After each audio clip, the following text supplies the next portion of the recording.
Did you fall asleep? What? Did you fall asleep before this recording? No, I did not. Okay, good. Okay, good. Okay. Fuck you, what's it? Old man Oh, problems. Jesus Christ.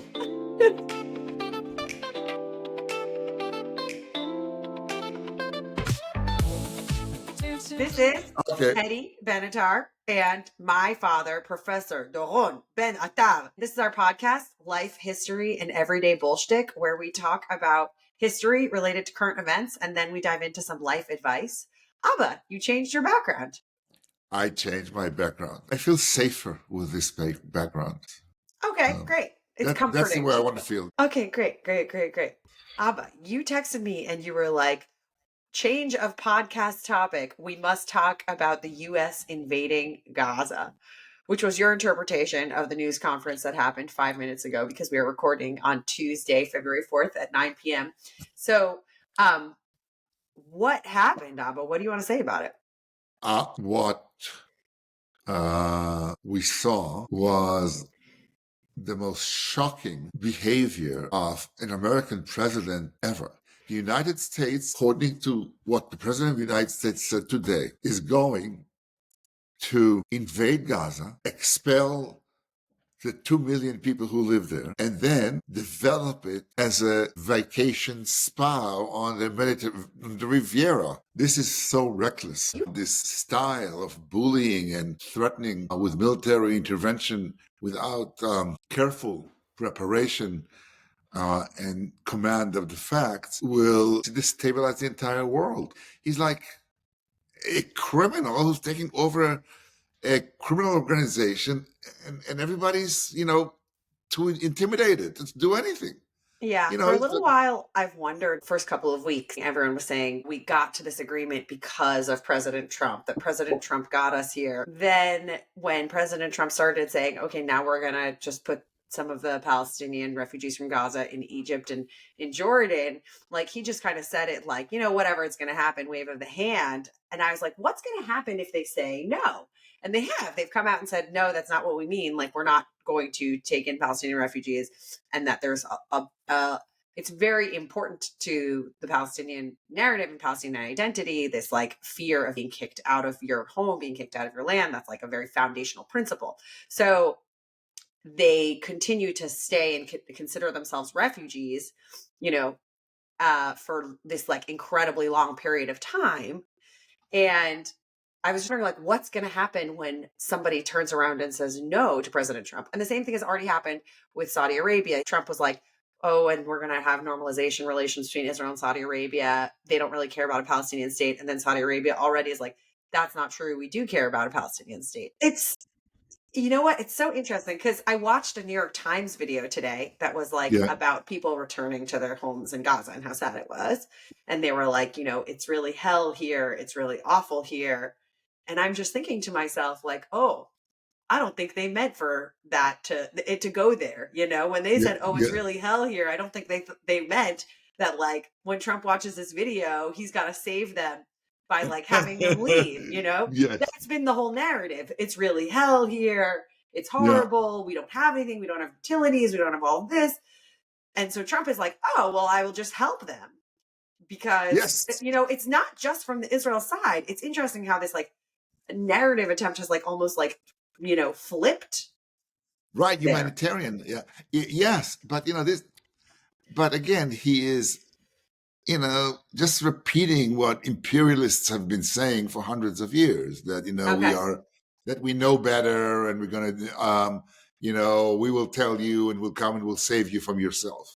Yeah. It's just shocking to hear this kind of language in 2025. I mean, it's just so offensive. And so now we're like at the first moment in the Trump presidency where his fantasy of like everything just falls in line because I'm such a deal maker, all of a sudden kind of like hit its test moment. And I'm really curious, like, what is going to actually happen from here? You're saying it's going to be catastrophic because people won't know what to predict. What's so interesting is he's like, he's talking about invading under the guise of like economic development. Yes. That's for the good of the Palestinian people. because Oh, it'll be wonderful for them. you know what? This is, uh, I don't believe that even in the height of imperialism, anybody dared to speak like this about people. I mean, the idea that he's going to uproot them and that they don't exist. He's going to move 2 million people there, and what they're going to do? They're going to wait. Oh, no, they're not going to wait. He hopes to find They'll nice have new housing, opportunities. Yes. nice housing, and there's a lot of real estate held somewhere for them. Yeah. I mean, it's just such nonsense. So I'm going to ask some questions for parallels because Okay, people come for the history and stay for your opinion. I think Trump is unparalleled in a lot of ways, but let me just assume he's not for a second. right, I think a lot of okay. people say the war in Iraq was motivated by like economic goals. So talk me through a little bit about your reaction to that. The war in Iraq was a catastrophic event for the 21st century. I mean, it was a calamity. And the war in Iraq was completely a blunder. It was. What do you mean by that? What's a blunder What in I this mean, context? what I mean by that is that people underestimate the power of human stupidity. We had the 9/11 attacks, and they were horrible, and so we needed to attack somebody. So we went to war against Afghanistan. Conquered Kabul like it's it's like nothing.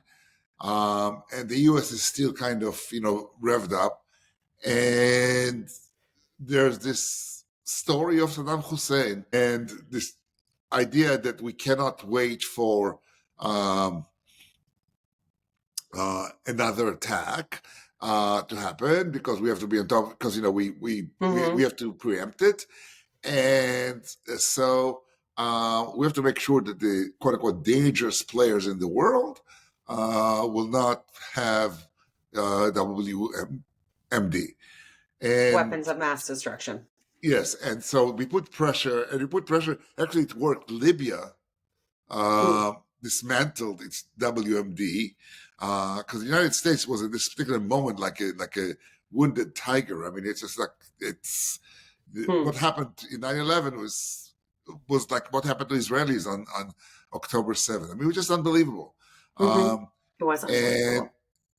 And so Saddam Hussein kept on saying that he doesn't have it. I believe that they thought it was there, that it was just a blunder. They just went from one blunder to the next. And that's really it was they did not plan for the occupation of Iraq. So yeah, in retrospect, historians will come and say, there was this economic motivation or that economic motivation. I think it was just sheer stupidity. Okay. So then how about this one? We've talked a little bit, not on the podcast yet, about U.S. taking over half of Mexico. It's not half, a huge chunk, not half. Actually, Mexico is so big that even after the United States grabbed, I don't know, a third of it, it's still a huge country. Okay, so how did that all go down? Did a president say, I want that now, or we're going to make it great? So that is really, that's an interesting parallel. Oh, why, thank you. It was an American invasion. I mean, there's no doubt the United States. Give us a little more history than that. Americans moved into Texas and established a kind of an autonomous area there, which was part of Mexico, and they wanted to join the United States. And then there was this battle in Congress as to should Texas be annexed or not to the United States. Texas wanted to be annexed to the United States. What was it at the time? If not, it was the Republic of Texas. Oh, own country, right. Its own, I think it was 9 years or something. Anyway, eventually, the United States annexes Texas for whatever thing. Texas becomes, and then the question is, where is the boundary of Texas? Is it the Rio Grande or some other? I forget the name of the other river. And of course, the United States claimed it was the further, boundary, and the Mexican claimed no, it was the other boundary. And so the Americans went into the side and forced an altercation. And that's when the war kind of is triggered. In theory, President Polk goes to Congress and says, Mexico has gone to war against the United States. But of course, it's bullshit because the United States is the one that triggered it. And indeed, there is this is a case far worse than what Trump wants to do in Gaza. I mean, the United States basically, it went all the way to Mexico City. It could have annexed all of Mexico, and it originally didn't want to. It didn't do it, is because it didn't want all these Mexicans. So that's why it took the northern part of Mexico. I mean, it's a, this was like a dramatic conquest of a huge piece of real estate that nobody. I don't know if it ever really happened in such speed. And we kept it, and it's ours, and nobody ever said, give it back. Mexico was, at that time, a totally disorganized country. There were all these civil wars, and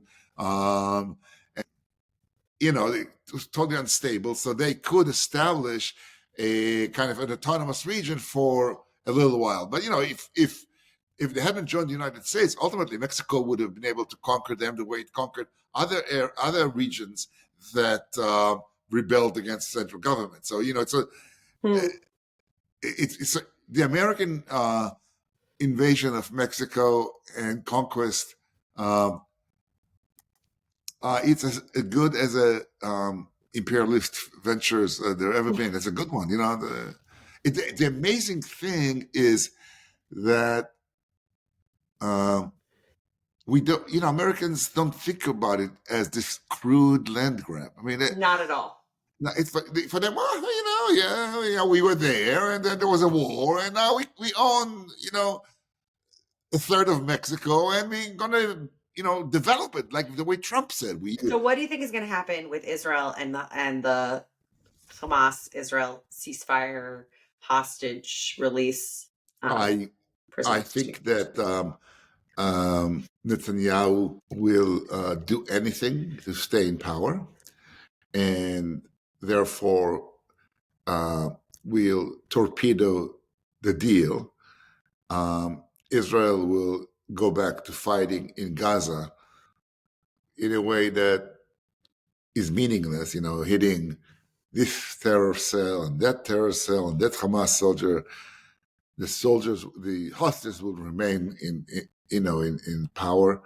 Hostages in Gaza. That's becoming Gaza. And Netanyahu will maintain his position. I mean, I think that's the only thing that he cares about, and he will use this war to save his political career if possible, and it's a. So I'm just going to say, in that way, it's not clear, like Trump's new grandiose statement of, the Palestinians of Gaza need to leave or whatnot. It's not clear at all that he makes or has made any impact, right? Except for creating like a catalyst that allowed this phase to happen, the first phase, I guess, of this deal that it seems like was already negotiated by Biden's presidency and team. It was negotiated in like a year ago, but Netanyahu didn't want to go ahead with it because it threatened his coalition. He said, I'll wait for Trump. And Trump came and just strike the deal. We got to stop. And so he agrees to this ceasefire, thinking that Trump has some plan. But in fact, Trump has no plan, because today he said he's going to generate more war there. Yeah. Trump thinks that Americans are going to show up and they're going to be like, thank you, please develop our space. It's not. He is just, what is the meaning of the fact that the President of the United States just utters stupid bullshit? What is the meaning of it? Does it mean that what happens, the Gaza thing, took over, I don't think Trump can cause damage there. It's already horrible. it will cause, of course, some damage, but not as bad as what happens if there's a real issue that comes into Hmm. um, the challenges the president of the United States, and you have this guy who just makes up shit. Like a pandemic, like that time we did that. And anything that happens, when you're president, something happens. Something happens to it's usually something Hmm. that you did not anticipate, even though the climate thing is something that could be the biggest effect for, and that something has been anticipated for a while. But I think that there will be other challenges, and that the guy doesn't study anything; he Hmm. just makes up shit, Hmm. and that's how he's going to make the most important decisions that could affect the world. Hmm. You have no idea how this guy will react. Yes, very unpredictable. And that's what some people like about him. And Okay. also I think it puts, the country at risk. I think in some ways, too much unpredictability might be shaking things up in a direction that might disadvantage the United States. Listen, there are things that sentiments he has that I identify with, that the Yeah. government is not responsive to us, that the United States government has managed to create this program and that program all this time and to employ these people, that Hmm. people. And, should the government do it or not? Who knows? So when he talks about things like that, then people identify. Also, as I said, DEI is very unpopular. Hmm. You know, people really don't like DEI, and they should do away with it. Can I tell you what it's like? What it sounds like to me, the way they're talking about DE. It's almost like McCarthyism. Yeah, not even more than McCarthyism. I don't know. Maybe, Like, no, you cannot like they removed, in government websites they removed the T from the LGBT. Like, I mean, what? Is that something that we need matters? to. I mean, they're like behaving as if DEI is such a huge monster. It's a kind of, a good idea gone not too well. That's what Hmm. it is. The Hmm. idea of, the things we can do things like this, it's not a bad idea. The intention is not bad. Everybody wants Hmm. diversity. It's just that it turns out that we can't, that system doesn't work. You know, uh, but it's almost glee in which they go after DEI. Yeah. Like it's not, it's one of those liberal policies that failed. There's a long list of those. You know, There. it's not. It's one more. Okay, awesome. I am just so happy to speak to you today, not this evening, because I am just absolutely shocked. Because And the way he speaks, you kept repeating, like, he doesn't have a plan, he doesn't have a plan. yeah, The way he speaks, which a lot of people find endearing, yeah, is in this way where he doesn't even pretend he's thought it all through. He's like, it's going to be yeah, great. Just trust me. We'll figure yeah. it out. He's not even pretending there's a policy.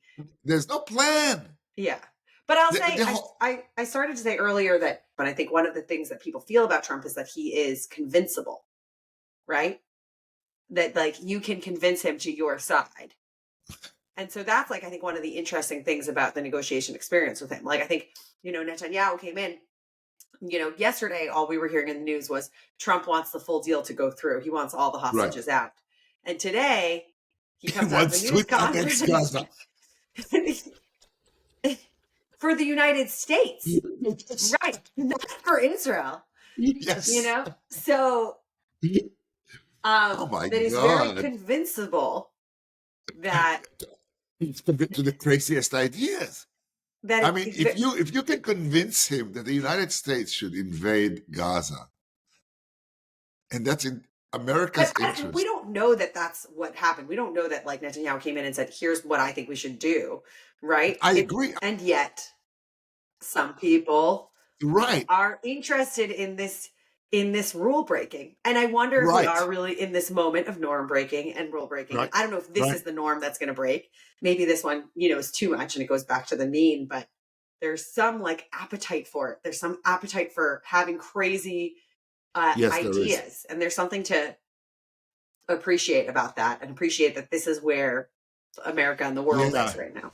yeah, but I'm afraid that this urge is um, would lead us towards World War III. Okay. Well, on that note, on that depressing note, let's take a break. And when we come back, we'll talk about some life advice.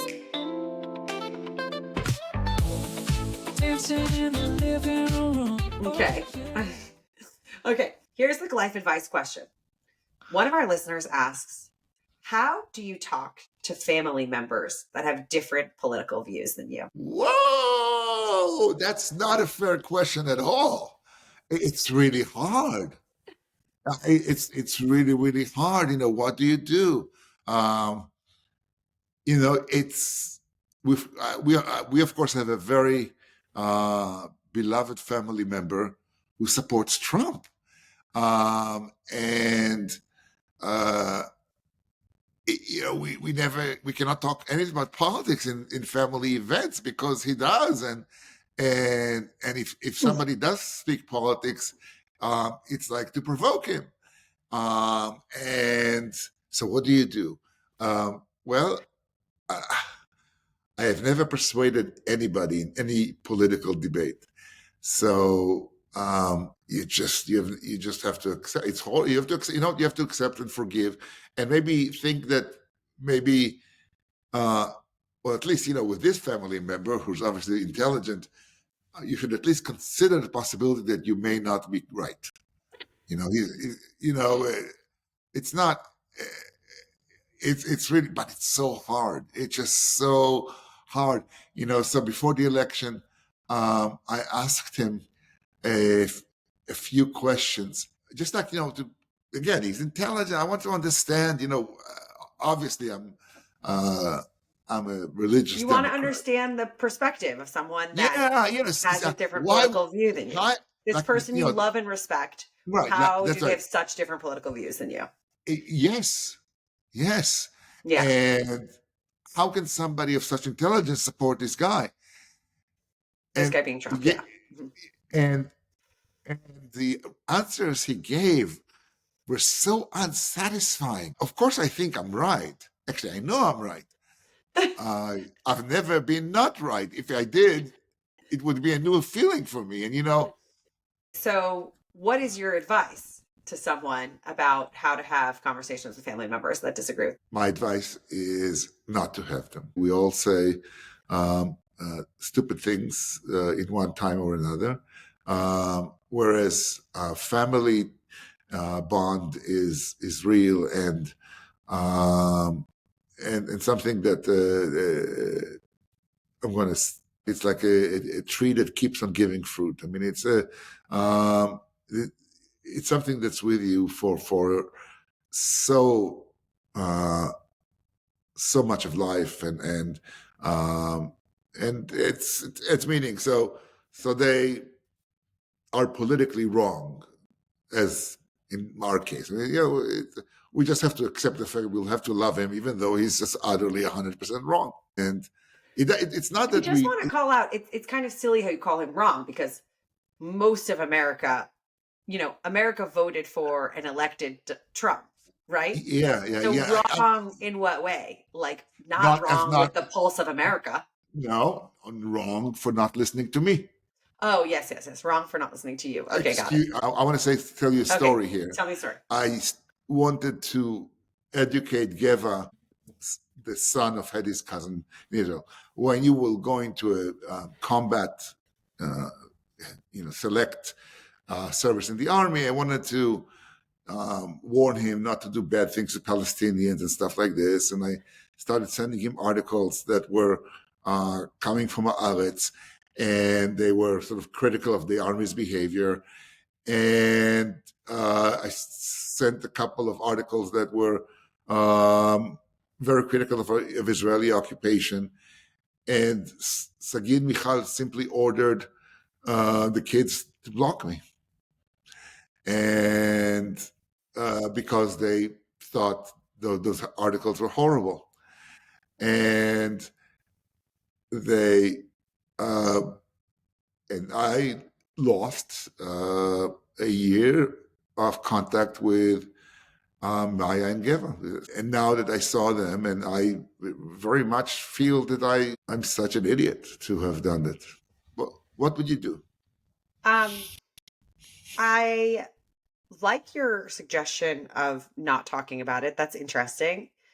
I think that I actually see it as really beneficial to have family members that have different political opinions than you, because you can hear a different perspective and get a better understanding of views that are not similar to your own. I think I'm more open to hearing different perspectives that are right of mine than left of mine. Um, and I don't know what that says about me, but I think maybe because like I feel like the left of mine I've already considered. While there's like sometimes I'll hear something that's like to the right of my political views and I'll be really interested because I won't have thought about it that way. I won't have considered it that way.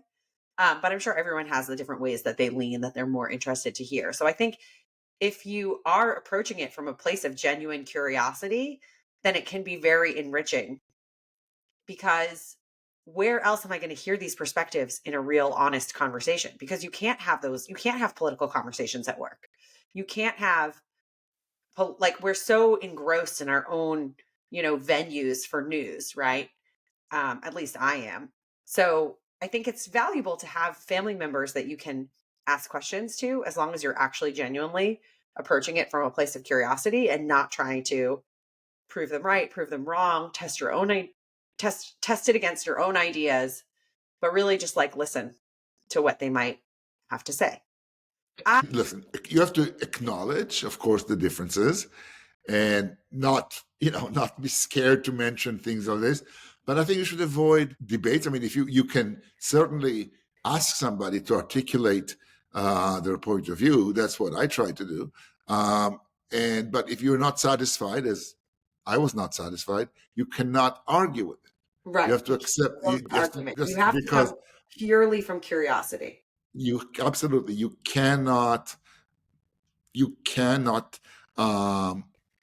create this big fight in the family over that. I mean, okay, great.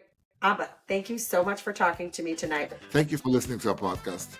The producer who produced this episode, it's pretty amazing. My daughter, Heddy. I thought that one would never amount to anything. And look, she's producing an episode of a podcast. Amazing. Do you want to ask our listeners to subscribe or leave a comment? Of course. So please subscribe, like, share. Yes. All right. Thank you so much for listening. And thank you. Have a good night, Abba. Good night.